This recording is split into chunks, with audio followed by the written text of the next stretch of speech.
Bupati Nganjuk menjadi tersangka dalam kasus dugaan korupsi penerimaan hadiah atau janji terkait pengurusan promosi atau jabatan di lingkungan Pemkab Nganjuk.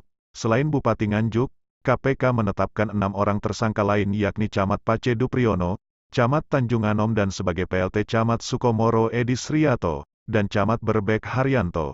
Selain nama-nama tersebut, KPK juga menetapkan Camat Loceret Bambang Subagio, mantan Camat Sukomoro, Tri Basuki Widodo, dan Ajudan Bupati Nganjuk, M. Iza Muhtadin sebagai tersangka dalam kasus tersebut.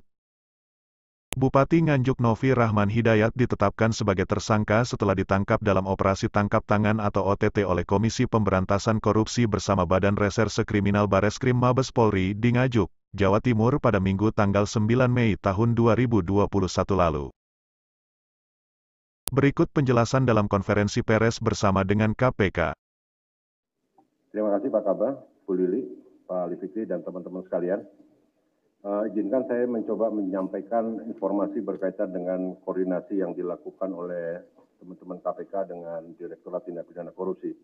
Yang tadi disampaikan koordinasi adalah bahwa dalam konstruksinya atau dugaan dalam penyelidikannya pada saat tanggal 13 April dan tanggal 16 April ada 2 penyelidikan yang dilakukan. Yang pertama 13 April adalah oleh teman-teman KPK dan 16 April oleh Direktorat Tindak Pidana Korupsi. Dugaannya apa? Dugaannya adalah ada dugaan waktu yang kita terima informasi awal adalah jual beli jabatan. Maka untuk menindaklanjuti dari koordinasi yang dimaksud tadi, dengan 2 sprindik tanggal 13 April dan 16 April, maka kita melakukan komunikasi intens, kemudian pendalaman dengan intens, maka kita bersama-sama mengkoordinasi berangkat kepada objek dan subjek yang dimaksud di Kabupaten Nganjuk. Kemudian perlu disampaikan bahwa pada hari Minggu yang tadi juga sudah disampaikan Bu Lili dan Pak Kabar Eskrim, bahwa pada tanggal 9 Mei 2021 sekira pukul 19, tim gabungan yang terdiri dari Direktorat Tindak Pidana Korupsi dan KPK telah mengamankan Bupati Nganjuk atas nama NRH dan beberapa camat dari jajaran Kabupaten Nganjuk dalam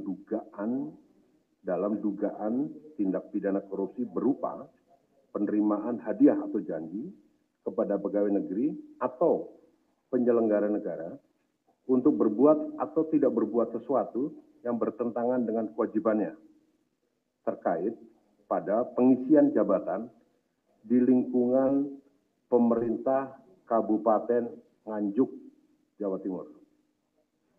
Rangkaian dari kegiatan tersebut dilanjutkan dalam penyelidikan, maka Direktorat Tindak Pidana Korupsi Bareskrim Polri telah melanjutkan proses penyidikan dari penyelidikan dimaksud dengan persangkaan pasal 5 ayat 1, huruf A atau B, pasal 11, dan pasal 12B besar. Undang-Undang Nomor 31 Tahun 99 tentang Pemberantasan Tindak Pidana Korupsi sebagaimana yang diubah dan ditambah dengan Undang-Undang Nomor 20 Tahun 2001 tentang Pemberantasan Tindak Pidana Korupsi dengan junto pasal 55 ayat 1 ke 1 KUHP.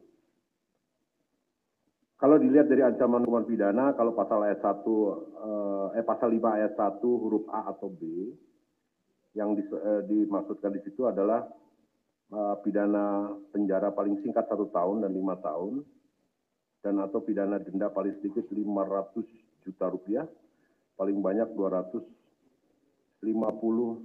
juta rupiah. Pasal 11 dengan ancaman pidana penjara paling singkat 1 tahun dan paling lama 5 tahun, dan atau pidana denda paling sedikit 500 juta dan paling banyak 250 juta rupiah. Dan pasal 12B besar, pidana penjara seumur hidup atau pidana penjara paling singkat 4 tahun dan paling lama 20 tahun. Dan pidana denda paling sedikit 200 juta rupiah dan paling banyak 1 miliar rupiah. Dalam konstruksi yang dimaksud dengan 3 pasal tersebut, dengan pasal 55 ayat 1 ke 1 KUHP, dalam perkara tersebut telah ditetapkan tersangka sebagai berikut. Saudara NRH, Bupati Nganjuk yang diduga sebagai penerima hadiah atau janji. Kemudian, Saudara Dup, Camat Pace, Edisri ES, Camat Tanjung Anom, dan sekaligus sebagai PLT Camat Sukomoro, HAR Camat Berbek, Bambang BS Camat Lojaret, TBW mantan Camat Sukomoro sebagai pemberi, dan Saudara MIM, Ajudan Bupati Nganjuk yang diduga sebagai perantara penyerahan uang dari para camat dimaksud kepada Bupati Nganjuk. Barang bukti yang sudah diperoleh atau diamankan dari berangkas pribadi Bupati Nganjuk sejumlah uang Rp647.900.000, kemudian 8 unit telepon genggam, dan 1 buah buku tabungan Bank Jatim atas nama TBW. Perlu disampaikan di sini pada rekan-rekan sekalian adalah modus operandinya para camat memberikan sejumlah uang kepada Bupati Nganjuk melalui ajudan Bupati terkait mutasi dan promosi jabatan mereka, dalam hal ini para camat, dan pengisian jabatan di tingkat kecamatan di jajaran Kabupaten Nganjuk. Dan selanjutnya, ajudan Bupati Nganjuk menyerahkan uang tersebut kepada Bupati Nganjuk. Penyidikan akan dilanjutkan oleh penyidik Direktorat Tindak Pidana Korupsi Barreskrim Polri dengan dukungan dan kerjasama dari teman-teman KPK. Sementara itu, terima kasih.